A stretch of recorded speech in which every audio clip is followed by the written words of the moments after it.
എത്രത്തോളം ദൈവത്തിന് നന്ദി പറഞ്ഞാൽ മതിയാകും എന്ന് എനിക്കറിയില്ല. ഒത്തിരി നാളായിട്ടുള്ള ആഗ്രഹമായിരുന്നു. അപ്പം എന്നും മാതാവിൻ്റെ അടുത്തു നിന്നാണല്ലോ തുടങ്ങണേ. അപ്പം ഇന്നും മാതാവിൻ്റെ അടുത്തു നിന്ന് തുടങ്ങാമെന്ന് കരുതി നമ്മുടെ പഴയ കിച്ചൺ, നമ്മുടെ ഈ കിച്ചൺ തന്നെ, എന്നാലും ആ ഒരു പഴയ കിച്ചണിൽ നിന്നുകൊണ്ട്, അതായത് റിനോവേഷൻ ചെയ്യാത്ത കിച്ചണിൽ നിന്നുകൊണ്ട് എടുത്തിട്ടുള്ള ഇവരുടെ വർക്ക് നടക്കുമ്പോഴുള്ള സമയത്തെ കുറച്ച് വീഡിയോസ് ഞാൻ എടുത്തു വെച്ചിട്ടുണ്ടായിരുന്നു.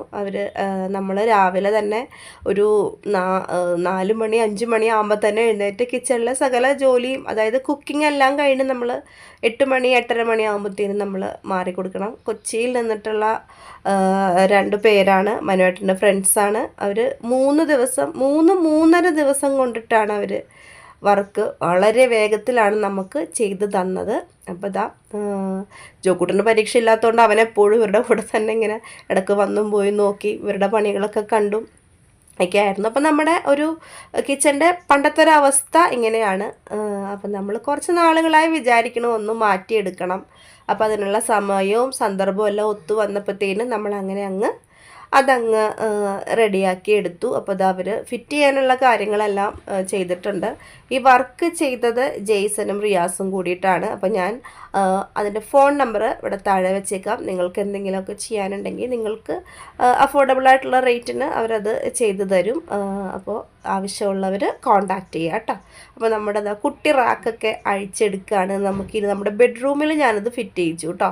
അപ്പുറത്തൊരു റൂമുണ്ടല്ലോ, അതിൽ ഫിറ്റ് ചെയ്യിച്ചു. അപ്പോൾ അതാ ഓരോരോ റാക്കെന്നല്ല കബേർഡുകളും കാര്യങ്ങളും ഒക്കെ ആയിട്ട് അവർ ചെയ്ത് വെക്കുകയാണ്. അപ്പോൾ ഞാൻ ചോദിച്ചു പാത്രങ്ങളൊക്കെ മാറ്റണമെന്ന് വെച്ചപ്പോൾ ഒന്നും മാറ്റണ്ട, കാരണം പുറത്ത് വെച്ചിട്ടാണ് കട്ട് ചെയ്യുന്നതൊക്കെ. കട്ട് ചെയ്ത് ഫിറ്റ് ചെയ്ത് ഇങ്ങോട്ട് കൊണ്ടുവരും. കട്ട് ചെയ്തൊക്കെ കൊണ്ടുവരും, അകത്തിട്ട് ഫിറ്റ് ചെയ്തിട്ട് ഫിക്സ് ചെയ്യും. അങ്ങനെയാണ് ചെയ്തുകൊണ്ടിരുന്നത്. എന്താ പറയുക, പെട്ടെന്ന് തന്നെ നമുക്ക്, ഇപ്പോൾ എൻ്റെ ഫ്രണ്ട്സൊക്കെ പറഞ്ഞു 1-2 ആഴ്ച പിടിക്കും എന്തായാലും കബേർഡ് വർക്ക്, പുറത്തുനിന്ന് ഫുഡ് മേടിക്കേണ്ടി വരും. ഇല്ല കേട്ടോ, അങ്ങനെയൊന്നും ഉണ്ടായില്ല. ഞങ്ങൾക്ക് വീടിൻ്റെ അകത്ത് തന്നെയാണ് എല്ലാ കാര്യങ്ങളും ചെയ്തിട്ട് നമ്മളൊരു 9 മണിയാകുമ്പോഴേക്കും 9-10 മണിയാകുമ്പോഴത്തേന് കിച്ചൺ ഒഴിവാക്കി കൊടുത്താൽ മതി. ഒന്നും മാറ്റി വയ്ക്കുകയോ ഒന്നും ചെയ്യേണ്ട കാര്യങ്ങളൊന്നും വന്നിട്ടുണ്ടായിരുന്നില്ല. അത്യാവശ്യം എന്തെങ്കിലും ഉണ്ടെങ്കിൽ അവർ തന്നെ അത് മാറ്റി നമുക്ക് വേണ്ടി ചെയ്തു തരുമായിരുന്നു. നമ്മൾ അറിയാവുന്ന കുട്ടികളാണ്, മനുവേട്ടൻ്റെ ഫ്രണ്ട്സാണ്. നമുക്ക് നമ്മുടെ അനിയന്മാരെ പോലെയാണ്. നമ്മുടെ വീടിൻ്റെ സീലിംഗ് ഇല്ലേ, റൂഫിൻ്റെ സീലിംഗ് എല്ലാം അവർ തന്നെയാണ് ചെയ്തിട്ടുണ്ടായിരുന്നത്. അപ്പോൾ ഇതാ അങ്ങനെ ഓരോരോ കബേർഡുകളായിട്ടൊക്കെ പിടിപ്പിക്കുകയാണ്. അപ്പോൾ നിങ്ങൾക്ക് എന്തെങ്കിലും വർക്കുകളുണ്ടെങ്കിൽ ഇവരെ കോണ്ടാക്റ്റ് ചെയ്യാം. ഡീറ്റെയിൽസും കാര്യങ്ങളൊക്കെ ഞാൻ താഴെ ഡിസ്ക്രിപ്ഷനിൽ കൊടുത്തേക്കാം, അല്ലെങ്കിൽ ഫസ്റ്റ് കമൻ്റായിട്ട് ഞാൻ കോണ്ടാക്ട് നമ്പറും കാര്യങ്ങളൊക്കെ പിൻ ചെയ്ത് കൊടുത്തേക്കാം. അപ്പോൾ ആവശ്യമുള്ളവർ കോണ്ടാക്റ്റ് ചെയ്യാം കേട്ടോ. ഇതിൻ്റെ മെറ്റീരിയലിൻ്റെ ഡീറ്റെയിൽസൊക്കെ ഞാൻ പുറകെ പറയാം. അപ്പോൾ ഇതാ നമ്മുടെ മുകളിലും എല്ലാം കവർ ചെയ്തിട്ടുണ്ട്, താഴ്ത്തും മുകളിലും എല്ലാം നല്ല വൃത്തിയായിട്ട് നമുക്കവർ ചെയ്തു തന്നിട്ടുണ്ട്. കബോർഡിൻ്റെ ഫ്രെയിം വർക്ക് മൊത്തം അലൂമിനിയമാണ്. പിന്നെ നമ്മൾ ഇത് ഷീറ്റ് PVC ഷീറ്റ് എന്ന് പറയും. നമ്മൾ മോഡുലാർ കിച്ചണിലൊക്കെ യൂസ് ചെയ്യാൻ വേണ്ടി ഉപയോഗിക്കുന്ന ക്വാളിറ്റിയുള്ള നല്ല ഗുണമേന്മയുള്ള ഷീറ്റ് തന്നെയാണ് നമ്മൾ യൂസ് ചെയ്തിരിക്കുന്നത്. അപ്പോൾ ഇതാ ഏകദേശം ഒരു 3-3.5 ദിവസം, ഈ ഇരുട്ട് കാണുമ്പോൾ നിങ്ങൾക്കറിയാമല്ലോ, അവർ ഏകദേശം ഒരു സന്ധ്യ വരെ ഒക്കെ നിന്ന് 7 മണി വരെയൊക്കെ നിന്ന് അവർ ചെയ്ത് തന്നിട്ടുണ്ട് നമുക്ക്. അപ്പോൾ ഇതാ അങ്ങനെ നമ്മുടെ അടുക്കള ആ ഒരു പഴയ അവസ്ഥയിൽ നിന്ന് ഇപ്പോൾ ഈ ഒരു അവസ്ഥയിലേക്ക് മാറിയിട്ടുണ്ട്. കബേർഡാണെങ്കിലും എല്ലാം ആണെങ്കിലും നല്ല നീറ്റ് ആൻഡ് പെർഫെക്റ്റ് ആയിട്ട് കിട്ടിയിട്ടുണ്ട്. അപ്പോൾ അത് അവർ തന്നെ ഓപ്പൺ ചെയ്ത് കാണിക്കുകയാണ്. ഇതാണ് കേട്ടോ നമ്മുടെ സ്പൂൺസൊക്കെ വെക്കുന്നത്. അപ്പോൾ ഇതൊക്കെ വെച്ചിട്ട് ഞാൻ കാണിച്ചു തരാം. നമ്മളത് പാത്രങ്ങളൊക്കെ വെക്കുന്ന ഡ്രോയർ, അതേപോലെ തന്നെ ഗ്ലാസ്സൊക്കെ വെക്കാൻ പറ്റുന്ന ഒരു ഡ്രോയറും കാര്യങ്ങളൊക്കെയാണ്. അപ്പോൾ അതെല്ലാം നന്നായിട്ട് അവർ തന്നെ, എന്നിട്ട് നമുക്ക് തന്നെ അത് തുറന്ന് എങ്ങനെയാണ് ചെയ്യേണ്ടതെന്നൊക്കെ കാണിച്ചൊക്കെ തരും കേട്ടോ. ഒരു ദിവസം മുഴുവൻ രാത്രി നമ്മളത് തുറന്ന് ഇട്ടേക്കണം. രാത്രി മൊത്തമല്ല, 2 മണിക്കൂറൊന്ന് തുറന്നൊന്ന് കാറ്റ് കൊള്ളിച്ച് അതിൻ്റെ ഒരു സ്മെല്ലുണ്ടാവും. അപ്പോൾ അതൊക്കെ പോകാൻ വേണ്ടി. അപ്പോൾ ഇതാ റിയാസും ജെയ്സനുമാണ്. അപ്പോൾ എൻ്റെ ധൃതിക്ക് ഞാൻ 2 സാധനങ്ങളെടുത്ത് അകത്തേക്ക് ഞാൻ കുറച്ച് പലചരക്ക് സാധനങ്ങളെടുത്ത് വെച്ചായിരുന്നു. കുറേ ഇങ്ങനെ നിരത്തി വെക്കേണ്ടതാണ്. വിനു കേട്ടോ, ജെയ്സൺ എന്നാണ് പേര്, വിനു എന്ന് വിളിക്കും. അപ്പോൾ ആ ട്യൂഷൻ്റെ സമയത്താണ് അവർ വർക്കൊക്കെ ചെയ്ത് കഴിഞ്ഞ് തീർത്ത് കാണിച്ച് തന്നത്. അപ്പോൾ അതാണ് നമുക്കിനി ഡീറ്റെയിൽ ആയിട്ട് കാണാം. ഞാനതെല്ലാം അറേഞ്ച് ചെയ്തതെല്ലാം അതിൻ്റെ അകത്ത് പറഞ്ഞിട്ടുണ്ട് കേട്ടോ. അപ്പോൾ ഇതാണിപ്പോൾ നമ്മുടെ കിച്ചണിൽ, നമ്മുടെ ഗ്യാസിൻ്റെ നേരെയുള്ള ഈ കബേർഡിൽ നമ്മൾ കുറച്ച് സാധനങ്ങളൊക്കെ വെച്ചിട്ടുണ്ട്. നമുക്ക് അത്യാവശ്യം എടുക്കാൻ എളുപ്പത്തിനുള്ള കുറച്ച് സംഗതികളൊക്കെയാണ് ഈ വശത്ത് വെച്ചിട്ടുള്ളത്. അതിന് നേരെ ഓപ്പോസിറ്റുള്ള കബോർഡ് നമ്മൾ വെച്ചിരിക്കുന്നത് ഉപയോഗിക്കും, എന്നാലും പെട്ടെന്ന് നമുക്ക് ആവശ്യമില്ലാത്ത, നമുക്കിപ്പോൾ മഞ്ഞൾപ്പൊടി, മുളക് പൊടി, മല്ലിപ്പൊടി, ഉപ്പ്, വെളിച്ചെണ്ണ ഇതൊക്കെയാണ് നമുക്ക് പെട്ടെന്ന് ആവശ്യം.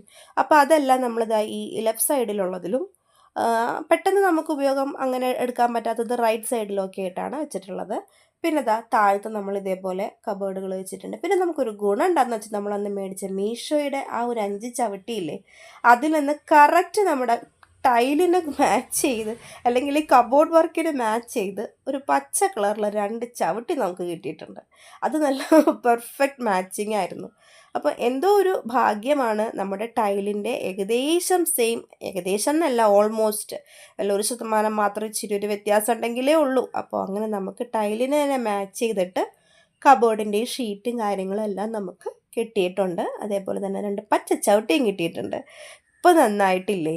നല്ല മെനയ്ക്ക് നമുക്ക് എന്ത് സാധനങ്ങളുണ്ടെങ്കിലും ഉള്ളിലോട്ട് വെച്ചിട്ടുണ്ടെങ്കിൽ ആ വൃത്തികേട് അറിയില്ല. അപ്പോൾ പച്ചയല്ലേ എന്ന് കരുതി ഞാൻ ദാ 2 ഒരു പച്ച ഭരണി, നമ്മുടെ മറ്റേ അച്ചാറൊക്കെ ഇട്ട് വയ്ക്കുന്ന ആ ഒരു ചെറിയ ക്യാപ്സിക്കം ബൗളില്ലേ, അതുമൊക്കെ എടുത്ത് വെച്ചിട്ടുണ്ട്. നമ്മുടെ മീൻകുട്ടൻ ദാ ഇവിടെ സുഖമായിട്ടിരിക്കുന്നുണ്ട്. ഈ വർക്കിൻ്റെ ഒച്ചയൊക്കെ കേൾക്കുമ്പോൾ ആളിങ്ങനെ പരക്കം പായിട്ട് അതിനകത്ത് കിടന്നുണ്ട്. പിന്നെ തീറ്റിയിട്ട് കൊടുക്കുമ്പോൾ അങ്ങനെ കഴിച്ചങ്ങനെ ഇരുന്നോളും. അപ്പോൾ ദാ ഈ ജനലിൻ്റെ 2 സൈഡിലും ഓരോ കബോർഡ് ഉണ്ട്. കുലുക്കം ഞാൻ കയ്യിൽ പിടിച്ചിട്ടാണ് കേട്ടോ എടുക്കണേ. അപ്പോൾ ഞാൻ ദാ ഇതിൻ്റെ ഉള്ളിൽ വെച്ചിട്ടുള്ളത് നമ്മുടെ മഞ്ഞൾപ്പൊടി, മുളക് പൊടി, മല്ലിപ്പൊടി, ചായപ്പൊടി, അതേപോലെ തന്നെ ഉപ്പ്, കുരുമുളക് പൊടി അങ്ങനെയുള്ളതും. മുകളിൽ വെച്ചിട്ടുള്ളത് നമ്മുടെ പൊടികളൊക്കെ ഇല്ലേ, അരിപ്പൊടി, ഗോതമ്പ് പൊടി, പയർ, പരിപ്പ്, കടല അങ്ങനെയുള്ള സാധനങ്ങളൊക്കെയാണ് മുകളിലത്തെ തട്ടിൽ ഞാൻ അറേഞ്ച് ചെയ്ത് വെച്ചിട്ടുള്ളത്. ഇത് ഞാൻ പെട്ടെന്ന് അറേഞ്ച് ചെയ്തതാണ് കേട്ടോ. എനിക്കങ്ങനെ വലിയ ഭംഗിയിൽ അങ്ങനെ ചെയ്ത് വെക്കാനുള്ള സമയം കിട്ടിയില്ല. അപ്പോൾ അങ്ങനെ അങ്ങ് പെട്ടെന്ന് ധൃതിയിൽ അറേഞ്ച് ചെയ്തതാണ്. പിന്നെ ഇവിടെ താഴത്ത് ഗരം മസാല, അതേപോലെ ചിക്കൻ മസാല, സാമ്പാർ പൊടി, കൽക്കണ്ടം അങ്ങനെയുള്ള ഉടംപുളി അങ്ങനെയുള്ള സാധനങ്ങൾ, പിന്നെ മസാല ബോക്സ് ഇല്ലേ, പട്ട, കറിയാമ്പ്, ഏലയ്ക്ക അതിൻ്റെ ബോക്സ്, പിന്നെ നമ്മുടെ കാസറോൾസ് എല്ലാം വെച്ചിട്ടുണ്ട്. പിന്നെ ഇടിയപ്പത്തിൻ്റെ അച്ച്, പുട്ടിൻ്റെ അച്ച് അതൊക്കെ വെച്ചിട്ടുണ്ട്. ഇത് നമ്മുടെ മസാല ബോക്സാണ് കേട്ടോ. ഏറ്റവും മുകളിൽ കാണുന്ന ഒരേ കളറിൽ ആ ചെപ്പ് എന്താണെന്നറിയോ, അത് മീഷോയിൽ നിന്നോ ഫ്ലിപ്കാർട്ടിൽ നിന്നോ ഒന്നും മേടിച്ചതല്ല. നമ്മുടെ കായപ്പൊടി ഇല്ലേ, കുട്ടികൾക്ക് കൊടുക്കുന്ന കണ്ണൻകായുടെ പൊടി, അത് അനിയൻ്റെ കുട്ടിക്ക് കൊടുക്കുന്ന കണ്ണൻകായുടെ പൊടിയുടെ ടിന്നാണത്. ഞാനത് മീഷോയിൽ നിന്നൊരു വാൾപേപ്പർ മേടിച്ചിട്ടുണ്ടായിരുന്നു. അപ്പോൾ അതിൻ്റെ കുറച്ച് പീസ് എടുത്തിട്ട് ഒരേപോലെ ആയിക്കോട്ടെ എന്ന് കരുതി അതിൽ ഒട്ടിച്ച് ഇങ്ങനെ ഭംഗിയാക്കിയതാണ്. ഈ ജനലിൻ്റെ ഓപ്പോസിറ്റ് സൈഡ് നമ്മളിതാ നമ്മുടെ പ്യൂരിഫയർ ഉണ്ടല്ലോ, അതൊന്നും ചെയ്തില്ല. അതിൽ കുറച്ച് വർക്ക് ഉള്ളത് കൊണ്ട് നമുക്ക് വേറെ ഒന്നും അതിൽ ഇനി വർക്ക് ഒന്നും ചെയ്യാനില്ല. അപ്പോൾ അതുകൊണ്ട് അതങ്ങനെ തന്നെ ഒരു കബേർഡിൻ്റെ അകത്തേക്ക് ഒതുക്കുന്ന രീതിയിലാക്കിയിട്ടുണ്ട്. അതിൻ്റെ ഇപ്പോഴത്തെ സൈഡിലുള്ള കബേർഡിൽ നമ്മളിതാ മിക്സി വെച്ചിട്ടുണ്ട്. മിക്സിയല്ല, മിക്സിയുടെ ജാറ്, കാര്യങ്ങൾ, കപ്പ്, പിന്നെ മുകളിൽ നമ്മൾ പിള്ളേരുടെ സ്നാക്സ് ബോക്സൊക്കെ വെച്ചിട്ടുണ്ട്. ഈ മിക്സിയുടെ ജാറ് വെച്ചിരിക്കുന്നതിൻ്റെ നേരെ താഴെ തന്നെയാണ് കേട്ടോ മിക്സി ഇരിക്കണം. അപ്പം നമുക്ക് എടുക്കാനും എളുപ്പമാണല്ലോ. പിന്നെ ഇതിൻ്റെ താഴത്തെ തട്ടിലല്ല, താഴത്തെ ആ ഒരു വശത്ത് നമ്മൾ ഗ്യാസ്, ഉള്ളിക്കൊട്ട, പിന്നെ നമ്മുടെ ആ ഉപയോഗിക്കാത്ത സ്റ്റാൻഡുകളൊക്കെ ഇതിൻ്റെ അടിയിലാണ് ഞാൻ വെച്ചിരിക്കുന്നത്. ഉപയോഗിക്കാത്ത സ്റ്റാൻഡ് 2 ദിവസത്തിനുള്ളിൽ എനിക്ക് ആവശ്യം വരും. അതിൻ്റെ കാര്യം എന്താണെന്ന് ഞാൻ പറയാം. അപ്പോൾ പിന്നെ നമ്മുടെ അരി ബക്കറ്റൊക്കെയാണ് വെച്ചിട്ടുള്ളത്. പിന്നെ നമ്മളിതാ ഇപ്പുറത്തെ ആ കോർണറിലുള്ള ആ ഒരു വശത്ത് നമ്മളൊരു തട്ട് സെപ്പറേറ്റ് പണിയിച്ചിട്ടുണ്ടായിരുന്നു. അവിടെ അതായത് നമുക്ക് താഴത്ത് മൺചട്ടിയും കാര്യങ്ങൾ, പിന്നെ കട്ടിംഗ് ബോർഡൊക്കെ ഞാൻ ചായച്ച് വെച്ചിട്ടുണ്ട്. മുകളിൽ നമ്മുടെ കുക്കർ, പാത്രങ്ങൾ, ചായപാത്രം, ബേസിൻസ് എല്ലാം വെച്ചിട്ടുണ്ട്. ഇപ്പുറത്തെ ഇഡ്ഡലി പാത്രം, പിന്നെ ബാക്കിയുള്ള കുറച്ച് കാര്യങ്ങൾ, ഒരു കുക്കറൊക്കെ ആയിട്ട് ഞാൻ അങ്ങനെ അഡ്ജസ്റ്റ് ചെയ്ത് അങ്ങനെ താഴത്ത് 2 തട്ടായിട്ട് പണിത് വെച്ച് തന്നിട്ടുണ്ട്. അപ്പോൾ നമുക്ക് അത്യാവശ്യമുള്ള പാത്രങ്ങളെല്ലാം ഇപ്പം അതിൻ്റെ അകത്തൊക്കെ അങ്ങോട്ട് കയറിക്കോളും. അങ്ങനെ പിന്നെ അതിൻ്റെ ഇപ്പുറത്തെ സൈഡിൽ നമുക്കിതാ സ്പൂൺസ്, അതേപോലെ തന്നെ കത്തി, ലൈറ്റർ അതൊക്കെ വെക്കുന്നതാണ്. താഴെ നമ്മൾ പാത്രങ്ങൾ, ഇതിൽ കുറേ പാത്രങ്ങൾ വെക്കുന്നുണ്ട്. ഏട്ടൻ എന്നോട് പറഞ്ഞു അത്ര വെക്കരുത് കേട്ടോ എന്ന് പറഞ്ഞു. പിന്നെ ഞാൻ എല്ലാം അങ്ങനെ ഇരുന്നോളൂല്ലോ എന്ന് കരുതിയിട്ട് വെച്ചതാണ്. കൂടുതൽ വെച്ചിട്ടുണ്ടെങ്കിൽ വെയിറ്റ് വരുമ്പോൾ ബുദ്ധിമുട്ടുണ്ടാവും ഒരു പക്ഷേ ഭാവിയിൽ, അതുകൊണ്ടാണ് അങ്ങനെ പറഞ്ഞത്. പിന്നെ ഇപ്പുറത്തെ സൈഡിൽ ഗ്ലാസ് പൊട്ടുന്ന ജാറുകൾ, ഭരണി, നമ്മുടെ ഒരു ക്യാപ്സിക്കം ബൗൾ ഉണ്ടായല്ലോ അത്, പിന്നെ കപ്പ്, സോസറുകൾ വെച്ചിട്ടുണ്ട്. ഈ സൈഡിൽ ചിരവ് വെച്ചിട്ടുണ്ട്. പിന്നെ കുറച്ച് പ്ലാസ്റ്റിക്കിൻ്റെ വേസ്റ്റ്, ഒരു കിറ്റ് നിറയാൻ നമ്മൾ വെക്കില്ലേ, അതൊക്കെ വെച്ചിട്ടുണ്ട്. പിന്നെ കബേർഡുകളിൽ മുകളിൽ നേരത്തെ ഉള്ള സാധനങ്ങളൊക്കെ തന്നെയാണ്. പിന്നെ ഒരു ഐറ്റം മാത്രം കയറിയില്ല. നമ്മുടെ പുൽക്കൂട് കയറിയില്ല. കാരണം അവിടെ ഇങ്ങനെ ആ ഒരു അലൂമിനിയത്തിൻ്റെ ഒരു ബീഡിങ് ഇങ്ങനെ വന്നപ്പോഴത്തേനും പിന്നെ പുൽക്കൂടിന് കയറാനുള്ള ഗ്യാപ്പ് ഉണ്ടായില്ല. അപ്പം നമ്മൾ പുൽക്കൂട് വേറൊരു സ്ഥലത്ത് വെച്ചിട്ടുണ്ട് കേട്ടോ.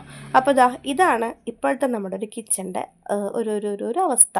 അപ്പോൾ ഒത്തിരി തമ്പുരാനോട് ഞാൻ ഒത്തിരി ഒത്തിരി നന്ദി പറയുകയാണ്. എത്ര നന്ദി പറഞ്ഞാലും മതിയാവില്ല. നമുക്ക് ഏതൊരവസ്ഥയിലും കൂടെ നിന്ന് ആ ഒരു അവസ്ഥയൊക്കെ തരണം ചെയ്ത് മുന്നോട്ട് പോകാനുള്ള ശക്തി തന്നതിന്.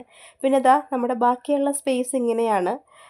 കിച്ചണിലെ ആ ഫ്രിഡ്ജിൻ്റെ മുകളിലാണ് ഇപ്പോൾ പുൽക്കൂടി ഇരിക്കുന്നത്. കാരണം നമുക്കിതിൻ്റെ മുകളിൽ വെക്കാൻ പറ്റുള്ളൂ. അപ്പോൾ ഞാൻ ഇതിൻ്റെ മുകളിലെടുത്ത് വെച്ചു. അവിടെ ഇരുന്നോളും, വേറെ ബുദ്ധിമുട്ടൊന്നുമില്ല. പിന്നെ നമ്മുടെ ആ കളർ റാക്കില്ലേ, ഇച്ചിരി അൽക്കുലത്ത് സാധനങ്ങളൊക്കെ വെക്കുന്ന ഒരു റാക്കാണ്. അപ്പോൾ അത് ആ ഒരു സൈഡിലുണ്ട്.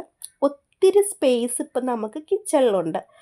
ദൈവത്തിന് നന്ദി. പിന്നെ എന്നെ സപ്പോർട്ട് ചെയ്ത് എനിക്ക് വേണ്ടി പ്രാർത്ഥിച്ച എൻ്റെ എല്ലാ കൂട്ടുകാർക്കും എല്ലാവർക്കും നന്ദി കേട്ടോ. അപ്പോൾ നിങ്ങൾക്ക് നമ്മുടെ പുതിയ കിച്ചൺ ഈ ഒരു റിനോവേഷൻ ഇഷ്ടപ്പെട്ടു എന്ന് ഞാൻ വിചാരിക്കുന്നു.